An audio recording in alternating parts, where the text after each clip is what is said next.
ये एक बेहतरीन नजरिया है। तो जगह तैयार है, प्रतीक स्थापित हो गए हैं, लेकिन उस रात असल में हुआ क्या? स्रोत हमें उस क्षण के बहुत करीब ले जाता है। सिद्धार्थ बोधि वृक्ष के नीचे ध्यान में बैठे हैं। रात बीत रही है और फिर भोर की पहली किरण के साथ उनका अंतर्मन प्रकाश से भर गया। ये सुनने में बहुत काव्यात्मक लगता है, पर इसका असल मतलब क्या था? देखिए, इसे समझने के लिए हमें प्रकाश को शाब्दिक रूप से नहीं बल्कि प्रतीकात्मक रूप से देखना होगा। ये किसी बाहरी रोशनी की बात नहीं है। अच्छा।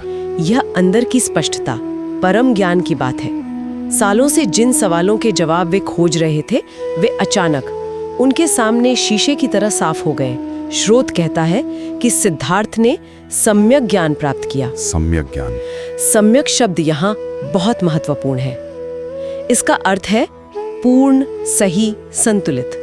ये टुकड़ों में मिला ज्ञान नहीं था, बल्कि अस्तित्व के काम करने के तरीके की पूरी समझ थी। और ये पूरी समझ सिर्फ एक एहसास तो नहीं थी, क्या इसका कोई ठोस ढांचा था? हाँ बिल्कुल। यहीं से वो 4 आर्य सत्य निकले जो बौद्ध धर्म का आधार हैं। वो क्या है? छाएं और आसक्ति है। तीसरा, इस दुख का अंत संभव है।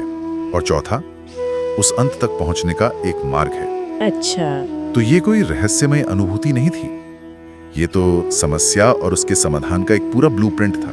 ये एक डॉक्टर की तरह था।